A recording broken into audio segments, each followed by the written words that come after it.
We are coming from Entebbe and now approaching the Zana intersection along the old Kampala Entebbe road, and we are heading towards town.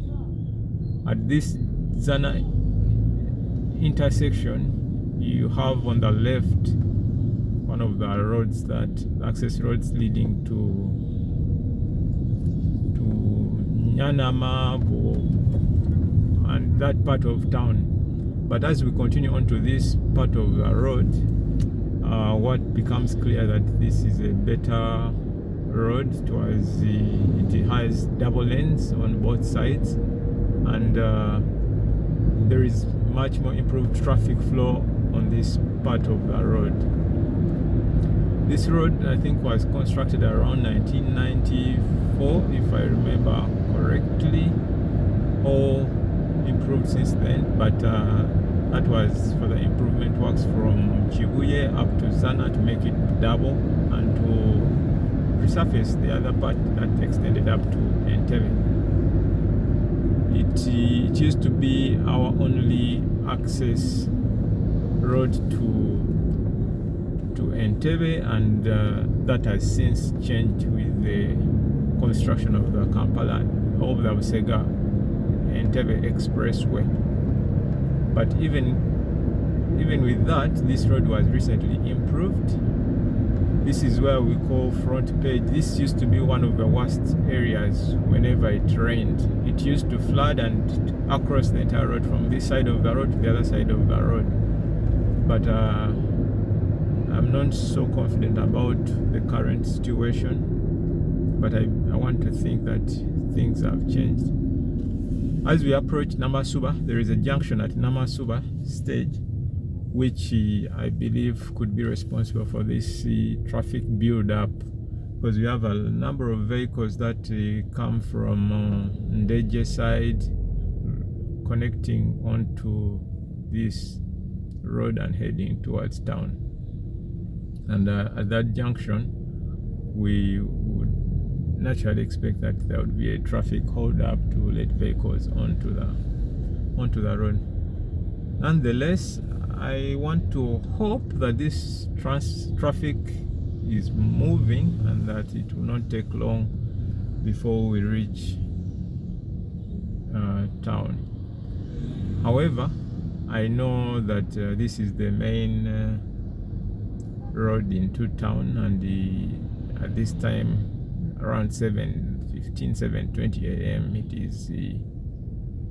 is highly jammed. So we are going to be a bit patient, and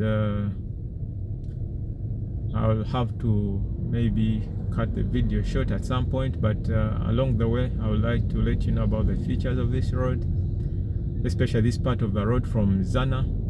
It connects up to Chuya, being a double lane on both sides.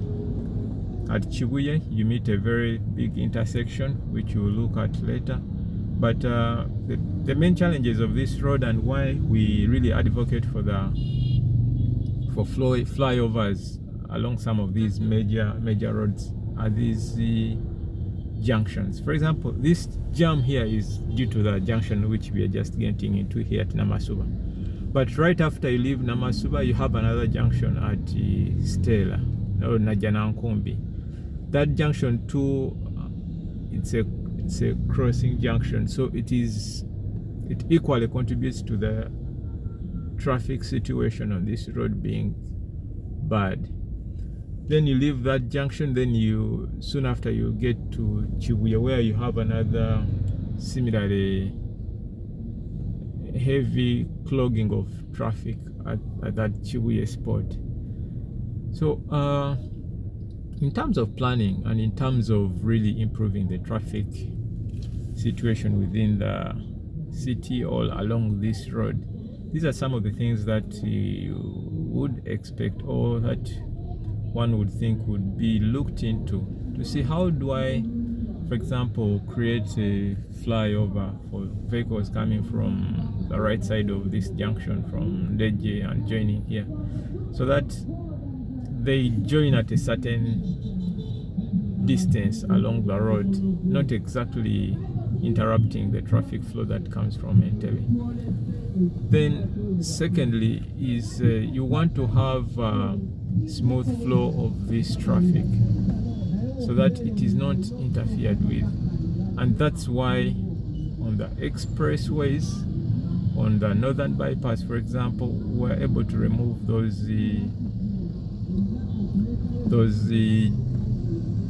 junctions, in a way, create flyovers, for example, at Kalere, at Waise, at Chisasi, and everywhere, so that vehicles coming from Boyogerere towards the town do not have to stop to let on traffic from the other sides of the city. And that's where you have the benefits that come with these roads. Otherwise you're going to interfere a lot. Just this small challenge in the traffic, the vehicle flow interrupts a lot and creates build up of traffic. Now we've just left the junction, and at least you can see that vehicles start to pick up on pace, on speed, and they are able. But as you soon notice, we'll be at the Stella Junction and face the same problem. The other thing that is here on my right, we are approaching what they call is it Freedom City? Freedom City is another kind of mall or hangout or entertainment place with shopping, call it an arcade, or with entertainment centers, with shopping centers, with so many other features that tends to attract a number of people here. And on any day when we have an event here, you find that there's a lot of traffic build up, or because people are crossing, because people are moving from this side to the other, and it's a sweet spot for accidents, especially for pedestrian traffic. Right now we are approaching the Stella Junction, and like I mentioned, the same scenario of Namasua is happening again here, and you can't do much about it. You can't do much about it. You just look on. You can't even help these ambulances that need to access parts of town quickly. And at some point maybe we'll talk about why we need to give these guys quick access for them to get out of the way and go wherever they need to head out to. So this is the challenge, and as we plan to make this city better, these are things that we have to look into. These are things we need to really work on. Improve traffic flow, let people spend as less time as possible on the roads. That will help to minimize exposure to road related incidents, and to reduce time on to improve the economics. Basically, people will be able to get more time to do other things and to enjoy the city. So that is what I can say for now here as we approach Stella Junction. Maybe the other thing I can say is that as you can see on this road, the other side that is heading towards Entebbe is largely empty in the morning. There's not really much traffic, and there are a few vehicles that are currently using that part of the road. One would think that or what could be done elsewhere, and what we see as the practice is that for when we have that such peak traffic hours, like right now in the morning or late in the evening, you may open up one lane the other side to allow traffic, in this case traffic from Entebbe, access that part of the road and quickly evacuate vehicles from this side and improve the situation. Though that would work in situations where wherever you're leading the vehicles, at least you have similar scenarios that can happen. Otherwise, if you're having narrower roads ahead, improving traffic flow in the back sides of the roads is is not going to help the situation ahead. If you have, for example, a jerry can that you're trying to get, if you're trying to get water out of a jerry can, it doesn't matter how wide you make the bases, as long as the outlet is still the same, is still narrow, is still not being improved, you're not going to change anything. Anyway, here we are at the Stella. You can see that there is the junction here. You have vehicles coming from the left, from Kabowa and so on, and vehicles coming from the right, or even going to the right. What helps is that at least we have our dedicated traffic policemen who are always here to help the situation and so on. But you realize that soon after you leave the junction, you have very improved traffic situation. And here in the foreground, you can still start to look at the city, how it comes at you. But like I mentioned, because of poor visibility this morning, I doubt you can see much ahead. So anyway, this is now Najjanankumbi. We are approaching Chuya, and this is the situation. The road is basically accessible by anyone, and it has access points both on the left and on the right, but you can't cross from one side of the road to the other side of the road except at those junctions I've mentioned, at Zana, at Namasuba, at Stella, here at Chuya, where we are going to reach. That's when you can access the other side of the road. Here I can see the traffic situation even up to Chuya, how it has built up, and trust me, it is not looking very well. But we'll see how we squeeze through and get to the city. I may not take you all through, so but I'll tell you of the situation in breaks, so that you know what is happening, and so that the next time you use this road, at least you know what to expect, especially on a weekday, a working day, in the morning at about 7:30. This is not unusual. This is something I perhaps expected, but I wanted to make you have a feel.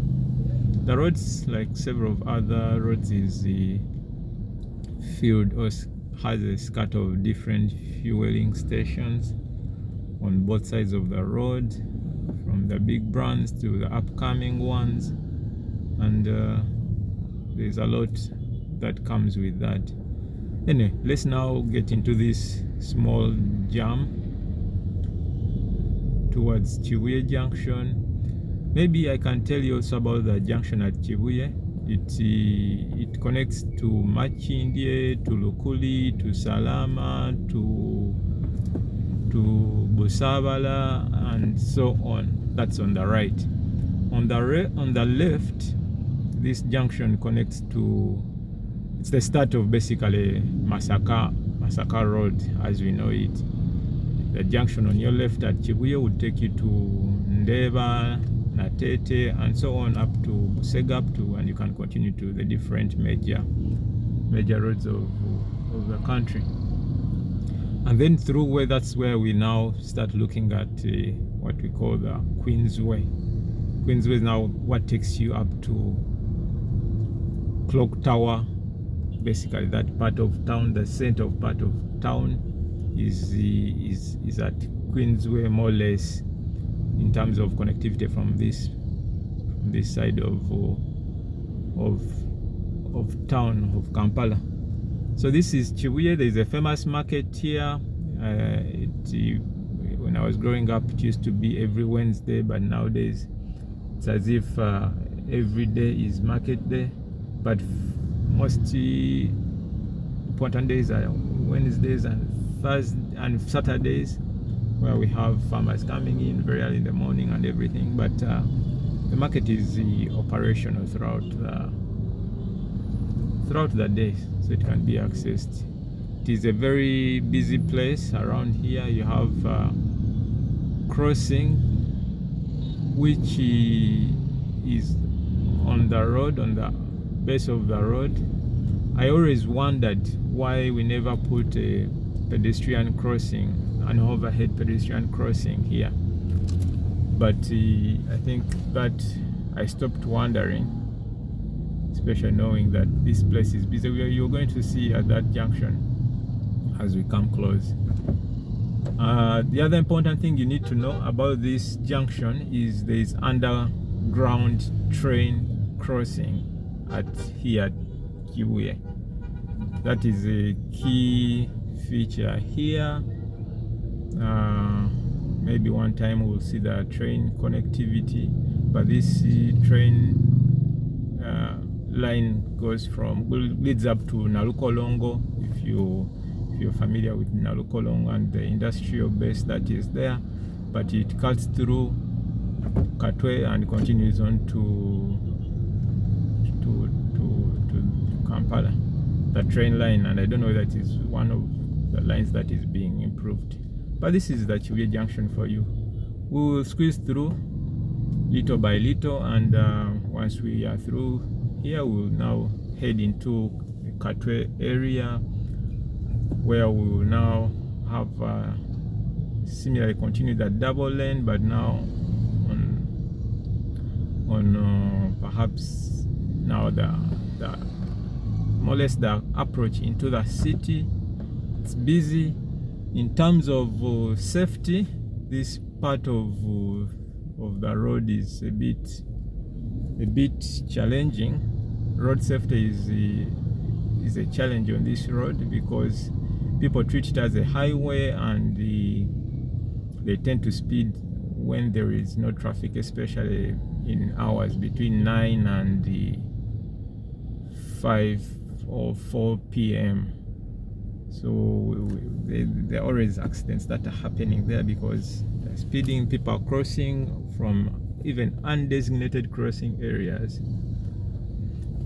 So yeah, this is the Chuya junction, and where now we are passing under is the train track or the train under crossing. And here you see people on the right and left waiting to cross. This is where the train passes, but under. And we are now onto the approaching onto the main junction at Chuya. It's a roundabout, so we all know, or perhaps we all know the discipline or the driving style at the roundabout. You have here people very busy. If you're a pedestrian or if you're a driver, make sure that your windows are up and you're not exposed in any way to pickpockets, to phone snatchers, to any other petty crimes that may happen. Here now we are onto the roundabout, and we are just going to go through and not make any left or right turn.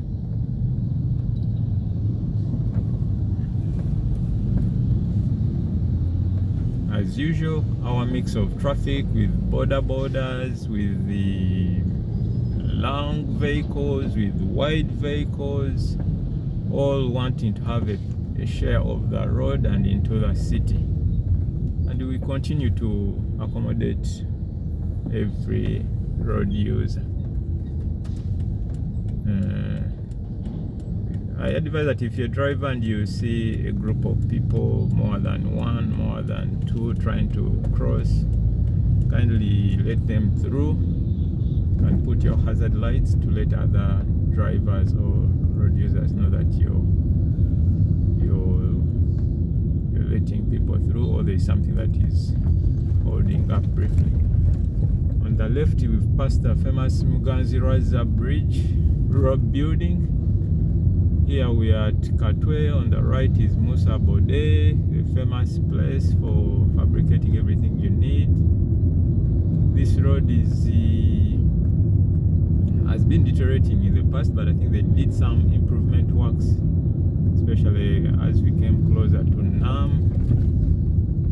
it is not very different from where we are coming from, but it's basically this part of town until the city center is busy with lots of activities, with lots of engagements, with crossings here and there. And any driver, if you're coming into town, this is where you need to be careful, because border cyclists will cross in front of you without warning. Bicycle cyclists will also come, and any other road users will come along this. So this is Katwe. It is on the left. It connects to the ring road. There is no connection back to Queensway or the other part of the road for traffic from town. So you just have to take note of that.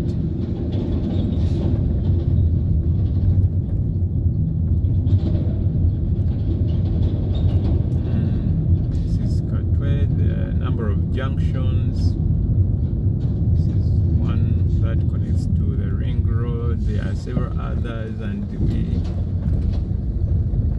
they're clearly visible, and they're not really challenge. Now town is becoming clear. We can see some of the big buildings. We are also approaching the section of Usafi Market, and recently, or the ongoing construction of the flyover project. And here we'll use that part of the road to get to Clock Tower, though the flyover I think is currently out of use. But here you can now see the Clock Tower. You can see that junction into town. So if you've been following, it's been about 20 minutes into the video, and at least that is how long it has taken us to come from Zana to Clock Tower. And I don't know how long we are going to spend here, but here at least traffic is flowing. The left side is where we have Usafi, and there used to be a section of the road that connected to where we call Kalitunsi and into Window Market from that side, but now it is being worked on as well for additional improvements. But traffic here is flowing. On a normal day, of course, connecting from Zana to here would take you maybe 5 minutes, but with the current situation, we all agree that 20 minutes has not been bad. I know there are days when it really gets complicated. On the left, you've seen the Clock Tower, how it was replaced or where it was shifted to. And now back to our famous intersection within the city, which is the newest development or newest improvement area for traffic flow. And I think from here the rest is history. We've looked at this section in a number of videos, so we'll have to stop here for today. And allow me to wish you a good day wherever you are watching from. Come visit Kampala. Come check out what Uganda has. Come check out what challenges we have, what we need to do. And I always want to give a holistic picture so that you see what is on ground, you see the problems yourself, you see the challenges that are there, and at least from that point of view you can comfortably know what you would be coming into. So have a good day, and you take care. Bye bye.